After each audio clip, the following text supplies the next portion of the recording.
ಇನ್ನು ದಾವಣಗೆರೆಯಲ್ಲಿ ಲಿಂಗಾಯತರ ಶಕ್ತಿ ಪ್ರದರ್ಶನವಾಗಿದೆ. ಜಾತಿಗಣತಿ ವರದಿಗೆ ವಿರೋಧ ವ್ಯಕ್ತಪಡಿಸ್ತಾ ಇರುವಂತಹ ಸಂದರ್ಭದಲ್ಲಿಯೇ ಲಿಂಗಾಯತರ 2 ದಿನಗಳ ಸಮಾವೇಶ ಆಯೋಜಿಸಲಾಗಿತ್ತು.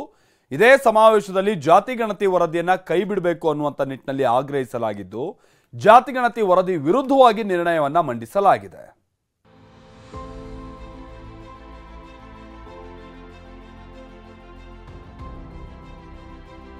ಜಾತಿಗಣತಿ ವರದಿಯ ಜಾರಿ ವಿರುದ್ಧ ಲಿಂಗಾಯತರ ಕಹಳೆ. ವೀರಶೈವ ಲಿಂಗಾಯತ ಸಮಾವೇಶದಲ್ಲಿ ಮಹತ್ವದ ನಿರ್ಣಯ. ಲಿಂಗಾಯತರ 24ನೇ ಮಹಾ ಅಧಿವೇಶನದಲ್ಲಿ ಮಹತ್ವದ ನಿರ್ಣಯ ಕೈಗೊಳ್ಳಲಾಗಿದೆ.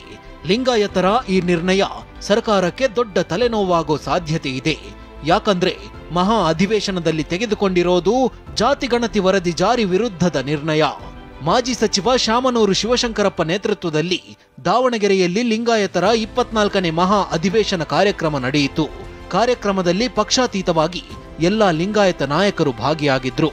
ಬಿಎಸ್ ಯಡಿಯೂರಪ್ಪ, ಬಸವರಾಜ ಬೊಮ್ಮಾಯಿ, ಕಾಂಗ್ರೆಸ್ನಿಂದ ಸಚಿವ ಈಶ್ವರ ಖಂಡ್ರೆ, ಜಗದೀಶ್ ಶೆಟ್ಟರ್, ವಿನಯ್ ಕುಲಕರ್ಣಿ ಸಹ ಹಾಜರಿದ್ರು. ಇದೇ ಸಮಾವೇಶದಲ್ಲಿ ಶಾಮನೂರು ಶಿವಶಂಕರಪ್ಪ 8 ನಿರ್ಣಯಗಳನ್ನು ಮಂಡಿಸಿದ್ದಾರೆ. ದೇಶದ ಅಖಂಡತೆಗೆ ಆದ್ಯತೆ ಸೇರಿದಂತೆ ಬಸವಣ್ಣರನ್ನ ಸಾಂಸ್ಕೃತಿಕ ನಾಯಕ ಎಂದು ಘೋಷಿಸಬೇಕು. ಕೇಂದ್ರದ ಒಬಿಸಿ ಪಟ್ಟಿಗೆ ಎಲ್ಲ ಲಿಂಗಾಯತರನ್ನ ಸೇರಿಸಬೇಕು. ಜಾತಿಗಣತಿ ವೇಳೆ ಲಿಂಗಾಯತರು ವೀರಶೈವ ಧರ್ಮವೆಂದು ಬರೆಸಬೇಕೆಂಬ ನಿರ್ಣಯವೂ ಸೇರಿದಂತೆ ಸಿದ್ಧಪಡಿಸಲಾಗಿರುವ ಜಾತಿಗಣತಿ 8 ವರ್ಷ ಹಳೆಯದ್ದಾಗಿದೆ. ಹೀಗಾಗಿ ಹೊಸದಾಗಿ ಜಾತಿಗಣತಿ ಮಾಡಬೇಕು ಅನ್ನೋ ನಿರ್ಣಯ ಮಂಡಿಸಲಾಗಿದೆ. ಪ್ರಸ್ತುತ ಚರ್ಚೆಯ ವಸ್ತುವಾಗಿರುವ ಸಾಮಾಜಿಕ ಶೈಕ್ಷಣಿಕ ಸ್ಥಿತಿಗತಿಯ ಸಮೀಕ್ಷೆ ಅಂದರೆ ಜಾತಿ ಜನಗಣತಿ ಸುಮಾರು 8 ವರ್ಷದಷ್ಟು ಹಳೆಯದಾಗಿದ್ದು, ಅಧಿಕೃತವಾಗಿ ಅಂಗೀಕಾರವಾಗುವ ಮೊದಲೇ ಅದರಲ್ಲಿನ ಅಂಶಗಳು ಸೋರಿಕೆಯಾಗಿವೆ ಎನ್ನಲಾಗಿದೆ.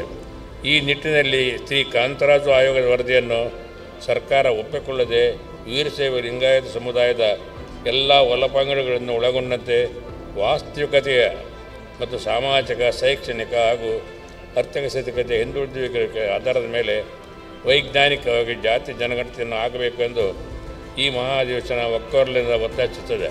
ಕಾಂತರಾಜು ವರದಿಯನ್ನ ಸರ್ಕಾರ ಒಪ್ಪಿಕೊಳ್ಳಬಾರದು, ಹೊಸದಾಗಿ ಜಾತಿಗಣತಿ ಮಾಡಬೇಕು ಅನ್ನೋ ನಿರ್ಣಯವನ್ನ ಮಹಾಸಭೆ ಅಂಗೀಕರಿಸಿದೆ. ಇನ್ನು ಇದೇ ಸಭೆಯಲ್ಲಿ ಮಾತನಾಡಿದ ಬಸವರಾಜ ಬೊಮ್ಮಾಯಿ, ಜಾತಿಗಣತಿಯನ್ನೇ ರಾಜಕೀಯ ಅಸ್ತ್ರವಾಗಿ ಬಳಸುವ ಪ್ರಯತ್ನ ನಡೆದಿದೆ ಅಂತ ಕಾಂಗ್ರೆಸ್ ವಿರುದ್ಧ ಗುಡುಗಿದ್ದಾರೆ. ಜಾತಿಗಣತೆ ಒಂದು ರಾಜಕೀಯ ಅಸ್ತ್ರವಾಗಿ ಇವತ್ತು ನಡೀತಾ ಇದೆ. ಅದಕ್ಕೆ ಅವಕಾಶ ಆಗಬಾರ್ದು.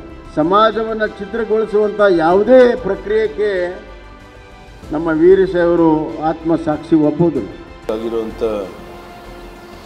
ಸರ್ವೆ ವ್ಯವಸ್ಥಿತವಾಗಿ ಆಗಿಲ್ಲ ಅನ್ನುವಂಥ ಭಾವನೆ ಇದೆ. ಸೊ ಅದಕ್ಕೋಸ್ಕರ ಹೊಸದಾಗಿ ಒಂದು ಜಾತಿಗಣತಿ ನಡೆಸಿ ವಾಸ್ತವಿಕ ಸ್ಥಿತಿಯನ್ನು ಜನರಿಗೆ ತಿಳಿಸಬೇಕು. ಇನ್ನು ಸಭೆಯಲ್ಲಿ ಮಾತನಾಡಿದ ಕಾಂಗ್ರೆಸ್ ಶಾಸಕ ವಿನಯ್ ಕುಲಕರ್ಣಿ, ಜಾತಿಗಣತಿ ವರದಿ ಪರಿಶೀಲಿಸುವಂತೆ ಸಿಎಂಗೆ ಮನವಿ ಮಾಡಲಾಗಿದೆ.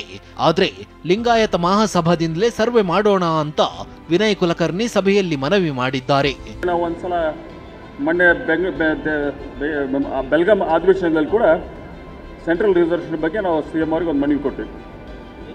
ಒಂದು ನನಗೆ ಅದೇನಾಗಿತ್ತು, ಅವೈಜ್ಞಾನಿಕವಾದ ವ್ಯವಸ್ಥೆ ಇದ್ದಂಥ ಟೈಮಲ್ಲಿ ಇವತ್ತದನ್ನ ಮರು ಪರಿಶೀಲನೆ ಮಾಡ್ಬೇಕಂತೇಳಿ ನಮ್ಮೆಲ್ಲರ ಒತ್ತಾಯ. ನಮ್ಮ ಮಹಾಸಮಾಜದಿಂದ ನಾವು ಒಂದು ಸರ್ವೆ ಸ್ಟಾರ್ಟ್ ಮಾಡೋಣ ಅನ್ನುವಂಥದ್ದು ಅಭಿಪ್ರಾಯ ತಮ್ಮ ಮುಂದೆ ವ್ಯಕ್ತಪಡಿಸಾಗುತ್ತೇನೆ. ಯಾಕಂದ್ರೆ ಆದ್ರೆ ತುಂಬ ಒಳ್ಳೇದು ಅನಿಸ್ತೈತಿ. ಇನ್ನು ದಾವಣಗೆರೆ ಲಿಂಗಾಯತ ಸಮಾವೇಶಕ್ಕೆ ಟಕ್ಕರ್ ಕೊಡಲು ಅತ್ತ ರಾಯಚೂರಿನಲ್ಲಿ ಜಯಮೃತ್ಯುಂಜಯ ಶ್ರೀಗಳು ಸಮಾವೇಶ ಆಯೋಜಿಸಿದ್ದಾರೆ ಅನ್ನೋ ಮಾತುಗಳು ಕೇಳಿ ಬಂದಿದ್ವು. ಈ ಬಗ್ಗೆ ಪ್ರತಿಕ್ರಿಯಿಸಿರೋ ಶ್ರೀಗಳು ದಾವಣಗೆರೆ ಮಹಾ ಅಧಿವೇಶನಕ್ಕೆ ಆಹ್ವಾನ ನೀಡದ್ದಕ್ಕೆ ಬೇಸರ ವ್ಯಕ್ತಪಡಿಸಿದ್ದಾರೆ. ಹಾಗೆಯೇ ವೈಜ್ಞಾನಿಕವಾಗಿ ಜಾತಿಗಣತಿ ಆಗಲಿ ಎಂದಿದ್ದಾರೆ. ಹೀಗೆ ಲಿಂಗಾಯತರು ಕಾಂತರಾಜು ವರದಿಗೆ ವಿರೋಧ ವ್ಯಕ್ತಪಡಿಸಿದ್ದು, ಹೊಸದಾಗಿ ಜಾತಿಗಣತಿ ಆಗಲಿ ಅಂತ ಒತ್ತಾಯಿಸಿದ್ದಾರೆ. ಒಕ್ಕಲಿಗರು ಸಹ ಜಾತಿಗಣತಿ ಬಿಡುಗಡೆಗೆ ವಿರೋಧ ವ್ಯಕ್ತಪಡಿಸಿದ್ದು, ರಾಜ್ಯದ 2 ಪ್ರಬಲ ಸಮುದಾಯಗಳು ಸಿದ್ಧವಾಗಿರೋ ವರದಿ ವಿರುದ್ಧ ನಿಂತಿವೆ.